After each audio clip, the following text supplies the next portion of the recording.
বাক্যকে শুনবো, সেই বাক্য দ্বারা সগুণ ফলাসুখ, কোন অন্ধকার শক্তি সেই ফল আমার জীবন থেকে চুরি করতে না পারুক।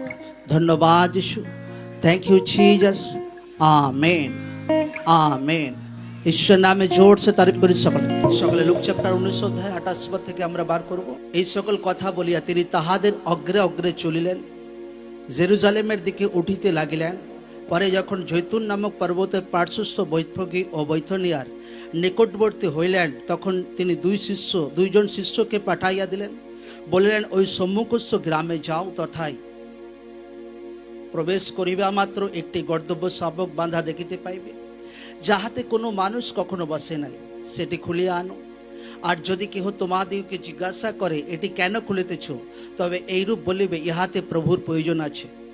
তখন যাহাদিগকে পাঠানো হইল, তাহারা গিয়া তিনি যেরূপ বলিয়াছিলেন সেই রূপই দেখিতে পাইলেন। তখন তাহারা গর্দব্য শাবকটি খুলিতেছেন। তখন মালিকেরা তাহাদিগকে বলিল, গর্দব্য শাবকটি খুলিতেছে কেন? তাহারা কহিলেন, ইহাতে প্রভুর প্রয়োজন আছে। পরে তাহারা সেটিকে যিশুর নিকটে লইয়া আসলেন, এবার তাহার পৃষ্ঠে আপনাদের বস্ত্র পাতিয়া তাহার উপরে যিশুকে বসাইলেন। পরে যখন তিনি যাইতে লাগিলেন, লোকেরা আপন আপন বস্ত্র পথে পাতিয়া দিতে লাগিল। আর তিনি নিকটবর্তী হইতেছেন, জৈতুন পর্বত হইতে নাইবার স্থানে উপস্থিত হইয়াছেন। এমন সময়ে সমুদ্র শিষ্যদল যে সকল পরাক্রম কার্য দেখিয়াছিলেন, সেই সমস্ত জন্য আনন্দপূর্বক উচ্চরবে ঈশ্বরের প্রশংসা করিয়া বলিতে লাগিল, ধন্য সেই রাজা যিনি প্রভুর নামে আসিতেছেন, স্বর্গের শান্তি ও ঊর্ধ্বলোকে মহিমা হোক। সকলে বলুক আমেন, আমেন, আমেন। একবার ঈশ্বরের নামে জোরসে তারিফ করি সকলে।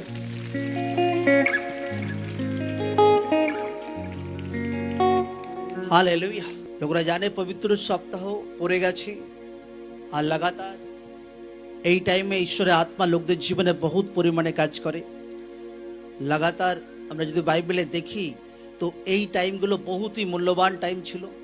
প্রভু যীশু খ্রিস্ট যখন জেরুজালেম নগরে এন্টার করছিলেন, তো লোকরা গাছের ডাল নিয়ে, কেউ কাপড় বিছিয়ে, লোকরা বিভিন্ন তরিকাতে লোকরা ওয়েলকাম করছিল তাদের রাজাকে, তাদের প্রভুকে জেরুজালেম নগরে। বাইবেল বলছে, ধন্য সেই রাজা যিনি প্রভুর নামে আসিতেছেন। এটা কোন রাজার কথা বলা হয়েছে? ধন্য সেই রাজা। লোকরা ওই টাইমে, ইসরায়েল দেশের ওই টাইমে লোকরা বহুত তাদের দাবাব জীবন ছিল একদম। তাদের লাইফের উপরে রোমিও শাসনকর্তা তারা শাসন করত, তাদের উপর টর্চার করত, তাদের কোনো ফ্রিডম ছিল না, কোনো স্বাধীনতা ছিল না। আর যখন মসিহা, যখন খ্রিস্ট যখন সেখানে আসে, প্রভু যীশু যখন সেখানে সেবা কার্য শুরু করেন, আর একের পর এক মিরাকেল, একের পর এক তার বাক্যের মধ্যে পাওয়ার সামর্থ্য লোকরা যখন দেখে, তো লোকরা একটা স্বস্তি পায়, লোকরা একটা শান্তি পায়। আর লোকরা অনুভব করে যে হয় পুরাতন টাইমে অনেক ব্যক্তি, অনেক রাজা আমাদেরকে ফ্রি করেছিল, ডেলিভার করেছিল, আমাদেরকে বাঁচিয়েছিল, তো হতে পারে এই ব্যক্তিও সেরকমই আছেন, তার থেকে আরও অধিক আছেন। কারণ ইনি মসিহার মতো, এনার কোয়ালিটি এনার জীবনে আমরা দেখতে পাচ্ছি, যে বায়দা, যে প্রতিজ্ঞা বাইবেলে পুরাতন টাইমে লেখা আছে। Amen, amen. আর প্রভু যীশু খ্রিস্টকে তারা ওয়েলকাম করেন রাজা হিসাবে। বাইবেল বলছে তারা উচ্চস্বরে আনন্দ স্বর, একদম বহুত গ্রেট, নর্মাল ওয়ার্শিপ নয়, এ নর্মাল প্রশংসা নয়, একদম গ্রেট হাই লেভেলের। একদম লোকরা তাকে গাধায় একদম ধরে বসিয়ে দিয়েছে, চলো ভাই প্রভু আপনি আসুন, আপনি আমাদের রাজা। কেন? যদি স্টাডি করি, যে জায়গা দিয়ে প্রভু যীশু যাচ্ছিলেন, সেই জায়গাগুলোতে প্রভু যীশু অনেক মিরাকেল করেছিলেন। কোনো ব্যক্তি রোগ থেকে সুস্থ হয়ে গেছিল, কোনো ব্যক্তি তার কয়েকদিন আগেই যদি স্টাডি ধ্যান সহকারে পড়ি, তো লাজার বলে ব্যক্তি 3 দিন মতলব পার হয়ে গিয়েছিল। তারপর ঈশ্বর তাকে ভাই কবর থেকে মরে মতলব তাকে জীবিত করে করেছিল। ফির কুষ্ঠরোগী, ফির মতলব প্যারালাইস রোগী, দুনিয়া হার তরকের রোগ লোকরা সেখানে সুস্থ হয়েছিল। আজকে ঈশ্বরের বাক্য যেটা লোকদেরকে বলার আছে, আর সেটা হচ্ছে জেরুজালেমের লোক বুঝতে পেরেছিল এ আমাদের রাজা আছে, এত বড় বড় মিরাকেল তারা দেখেছিল। আজ লোকরা তাদের জীবনে বড় কাজ হওয়ার পরও সেরকম নিজের জীবনে কোনোদিন ওয়ার্শিপ করে, ওয়েলকাম করে, সে হবে সেইভাবে ঈশ্বরকে মহিমা দেয়। জোরসে বলো হ্যাঁ কি না? হ্যাঁ, জোরসে বলো হ্যাঁ কি না? হ্যাঁ, আজ যে ব্যক্তি মরতে বসেছিল, বেডে পড়েছিল, ঈশ্বর তাকে উঠিয়েছে, সেই ব্যক্তিকে, প্রভুকে এত কিছু কাজ থেকে দেখে সেই ব্যক্তিকে এইভাবে ওয়ার্শিপ করে।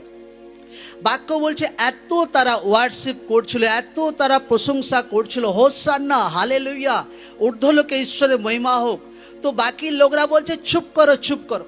39 পদে, তখন লোকসমূহ মধ্য হইতে কয়েকজন ফরিসি তাহাকে কহিল, গুরু, আপনার শিষ্যদিকে ধমক দিন। তিনি উত্তর করিলেন, আমি তোমাদেরকে বলিতেছি, ইহারা যদি চুপ করিয়া থাকে, পশুর সকল চেঁচাইয়া উঠিবে একদম। আমেন। লোকরা বলছে এদেরকে চুপ করান, এরা একটু বেশি বাড়াবাড়ি করছে, বেশি ওয়ার্শিপ করছে, যে এদেরকে যদি চুপ করাই, এই মহিমা ভাই এ মরা পাথরও করবে একদম। Amen, amen. যদি স্টাডি করি ধ্যান সহকারে, যদি বাইবেল যদি স্টাডি ধ্যান সহকারে, তো সেই সমস্ত লোকদের জীবনে বড় বড় কাজ হয়েছিল। আর যে ব্যক্তি জীবনে ঈশ্বর তাকে বড় প্রবলেম থেকে ফ্রি করেছে, ডিপ্রেশন থেকে ফ্রি করেছে, নেশার আত্মা থেকে ফ্রি করেছে, রোগ থেকে ফ্রি করেছে, আজ সেই ব্যক্তি কিভাবে ঈশ্বরকে নিজের হৃদয়ে জায়গা দিয়েছে সেটা দেখার আছে। আজ অনেককে দেখা যায় যে তাদের জীবনে বড় বড় কাজ হওয়া সত্ত্বেও হৃদয়ে কিন্তু ঈশ্বরকে জায়গা দেয় না, মনে ঈশ্বরকে জায়গা দেয়নি। তারা আজও দুসরা লোকের কথাতে টেনশন খায়। আচ্ছা, পরিবার যদি বিরোধ করে, আচ্ছা পাশের লোক যদি বিরোধ করে, আচ্ছা এ যদি বিরোধ করে, আচ্ছা এটা যদি না হয়, আচ্ছা সম্পত্তি থেকে যদি আলাদা করে, তো দুনিয়ার নানা রকম ডর, নানা রকম ভয়, নানা রকম চিন্তা তাকে সতায়। যে ব্যক্তিকে এরকম চিন্তা সতায়, যে ব্যক্তিকে এরকম বেশি টেনশনের তার জীবনে বেশি হাবি হয়, সেই ব্যক্তির হৃদয়, সেই ব্যক্তি মন এখন ঈশ্বরের জন্য তাকে কমপ্লিট হবে সে দিতে পারে না একদম। আমেন। ঈশ্বর এমন একটা হৃদয়কে চায়, এমন একটা মনকে চায়, যে হৃদয়, যে মন দ্বারা ঈশ্বর কাজ করতে পারে। এমন একটা পার্সন, এমন একটা ব্যক্তি যার হৃদয় ঈশ্বরের প্রভাবে ভরা আছে, যার হৃদয় তার জীবনে পার্সোনালভাবে যীশু খ্রিস্টকে দেখেছে, মিরাকেল দ্বারা, বাক্য দ্বারা, মণ্ডলীতে দুসরা লোকদের কার্য দ্বারা, আর সে জেনে গেছে প্রভুই জীবিত ঈশ্বর। আমেন। পেছনে ফেরার কোনো টার্গেট নেই তার, পুরা সামনে দিকে তার পুরো ধ্যান, মন। বিরোধ আসুক, বাধা আসুক, প্রবলেম আসুক, যা কিছু হোক, সে জানে প্রভুই আমার জীবিত ঈশ্বর আছে, আর সে আগে বাড়ছে। এমন একটা হৃদয়কে ঈশ্বর চায়, এমন একটা মনকে চায়। এমন একটা হৃদয় যদি ঈশ্বর পেয়ে যায়, তো ঈশ্বর বড় কার্য করতে পারে। এমন একটা মন যদি ঈশ্বর পেয়ে যায়, তো ঈশ্বর বড় কার্য করে। আজকে লোকদের জীবনে দেখতে হবে যে ঈশ্বরকে আমি যেভাবে জেনেছি, উদ্ধারকর্তা হিসেবে আমি স্বীকার করেছি, ঈশ্বর আমাকে তার মহিমা অনেক প্রকাশ করেছেন, কিন্তু আমি কি সেইভাবে এখনো নিজের হৃদয় আত্মাতে ঈশ্বরকে জায়গা দিতে পেরেছি? জোরসে বলবো হ্যাঁ কি না? জোরসে বলে হ্যাঁ কি না? হ্যাঁ কি না? হালেলুয়া। আজ আমি কেন এত পার্সোনাল হবে? কারণ আমার ব্যক্তিগত জীবনে আমি সংঘর্ষকে দেখেছি। রোগ বলো, ডিপ্রেশন বলো, প্রবলেম বলো, এ বলো, তা বলো, দুনিয়া ঘুরে ঘুরে থেকে গেছে। কিন্তু প্রভুর সঙ্গে যখন এনকাউন্টার হয়, প্রভু যিশুর সঙ্গে, আর তার প্রেয়ার, তার বচন, তার প্রার্থনা যখন আমার জীবনকে চেঞ্জ করতে শুরু করে, তো আমার হৃদয় আত্মাতে ঈশ্বরকে আমি স্থান দিতে শুরু করি। আর রিয়েল তরিকাতে একদম, এই না যে আচ্ছা আজকে স্থান দিলাম, ব্যাস দুজন বিরোধ করলো, ব্যাস আমি তো প্রভুকে জানি না, আমি প্রভুকে জানিই না ভাই। লোকরা এইরকম না করুক একদম। Amen, hallelujah. এমন এমন আমি লাইফে পার করেছি আমার জীবনে। পরিবারে কিছু চলছে, অনুষ্ঠান কিছু, তো আর ব্যক্তি আমার দিকে তাকিয়ে থাকতো, আচ্ছা এ ভাই আমাদের রীতি রেওয়াজ ফলো করবে কিনা। আমি একা থাকতাম, আমার বিরুদ্ধে 1000 লোক দাঁড়িয়ে থাকতো। আমি একটা কথাই বলতাম যে ভাই আমি এটা করতে পারবো না, তুমি যা করার করে নাও ভাই। কারণ আমার হৃদয়ে আমার আত্মাতে প্রভুই আছে। Amen, amen, hallelujah. রিয়েল তরিকাতে নিজের হৃদয় আত্মাতে প্রভু যীশু খ্রিস্টকে স্থান দিতে হবে। জেরুজালেমে প্রবেশ করেছিলেন প্রভু যীশু, সবাই কিন্তু রিয়েল তরিকাতে প্রভুকে স্থান দিতে পারেনি। কিন্তু সেই পরিস্থিতি এখন নেই, সেই পরিস্থিতি আলাদা। এখন পবিত্র আত্মা সহায়ক আমাদের জীবনে আছে। আমরা ঈশ্বরকে রিয়েল তরিকাতে নিজের জীবনে স্থান দিতে পারি, বাক্যতে বাড়তে পারি, আত্মাতে বাড়তে পারি, প্রার্থনাতে বাড়তে পারি। Amen, amen. বিরোধ সত্ত্বেও আমরা আগে বাড়তে পারি, পরিবারে বাধা সত্ত্বেও আগে বাড়তে পারি। হালেলুয়া। কারণ যে ব্যক্তি হৃদয়ে রিয়েলি প্রভুকে স্থান দেয়, কোনো বিরোধ কোনোদিন তাকে আটকাতে পারবে না। প্রভু যীশু জীবিত নামে। কোনো পরিবারে বাধা বিপত্তি, আমি বলছি কোনোদিন 1% তাকে আটকাতে পারবে না প্রভু থেকে। আমেন। দুনিয়া কোনো কিছু বাধা বিপত্তি কোনোদিন সে থেমে থাকবে না। Amen, hallelujah. আজ লোকদেরকে নিজের জীবনকে যাচাই করতে হবে যে আমার জীবনে কোন জায়গায় খান্তি আছে। লোকদের জীবনে রিয়েল তরিকাতে প্রভুকে স্থান দিতে হবে। পাপ থেকে নিজের জীবনকে আলাদা রাখতে হবে, নয় প্রভুকে নিজের হৃদয়ে রাখতে হবে, নয় পাপওয়ালা জীবন লোকরা রাখুক। দুটোর মধ্যে একটা থাকবে। আমার মনে হয় লোকদেরকে নিজের হৃদয়ে প্রভুকে রাখা দরকার আছে। হ্যাঁ কি না? জোরসে বলো হ্যাঁ কি না? হ্যাঁ কি না? আর রিয়েল তরিকাতে, একদম রিয়েল তরিকাতে রাখা দরকার আছে। আচ্ছা এটা হলো ওটা হলো, নো, রিয়েল তরিকাতে একদম।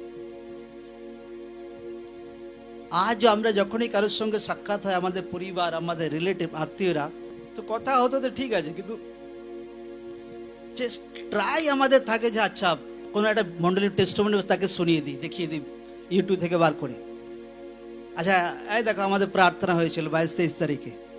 আচ্ছা এই দেখো, ছাড়ি না কাউকে প্রভু যীশু জীবিত নামে।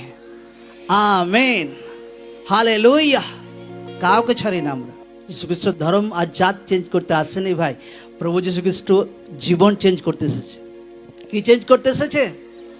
জোরসে বলে কি? জীবন চেঞ্জ করতে এসেছে।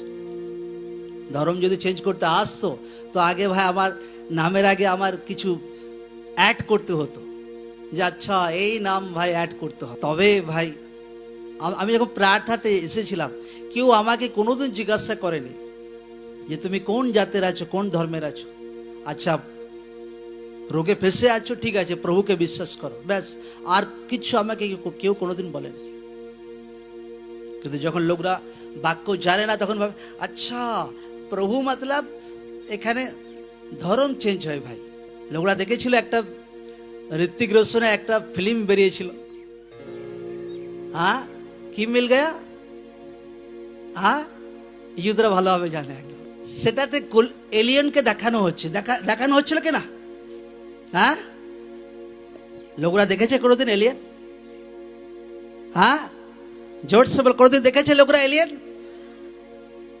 হাজারো ফিল্ম বেরিয়ে গেছে এলিয়েনের কাহিনী নিয়ে, কোনো দিন কেউ আজ পর্যন্ত এলিয়েন দেখতে পায়নি। কারণ এলিয়েন নেই, বাইবেল বলছে। ঈশ্বর মনুষ্যকে বানিয়েছে, কোথাও লেখা নেই ঈশ্বর যে এলিয়েনকে বানিয়েছে। আর ধর্ম পরিবর্তনও সেরকম। আচ্ছা এখানে ধর্ম পরিবর্তন, আচ্ছা ওখানে, কেউ আজ পর্যন্ত একটা প্রুফ প্রমাণ করতে পারেনি।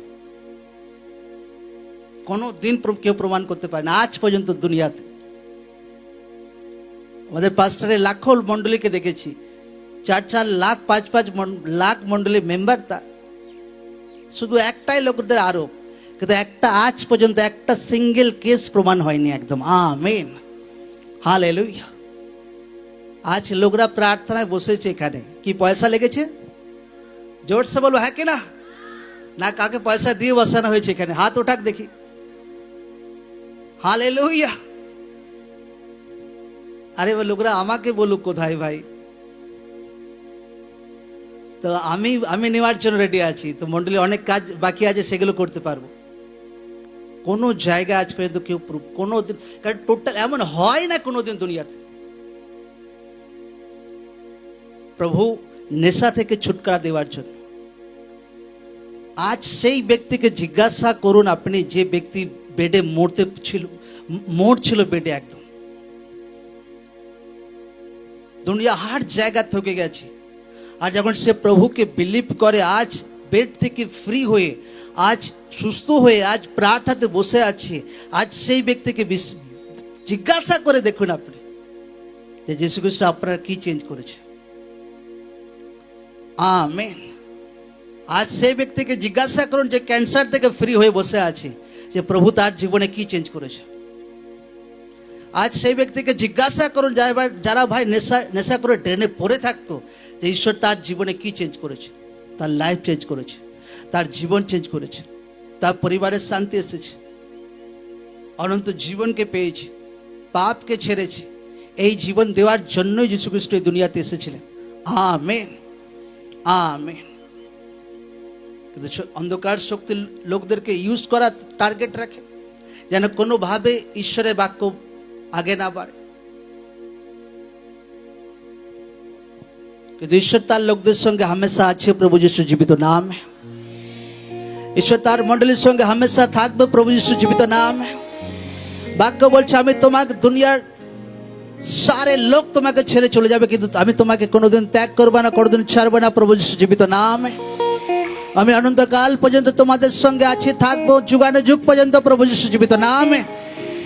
आमीन, आमीन, हालेलुया। ईश्वर नामे जोर से तारीफ कर सकते।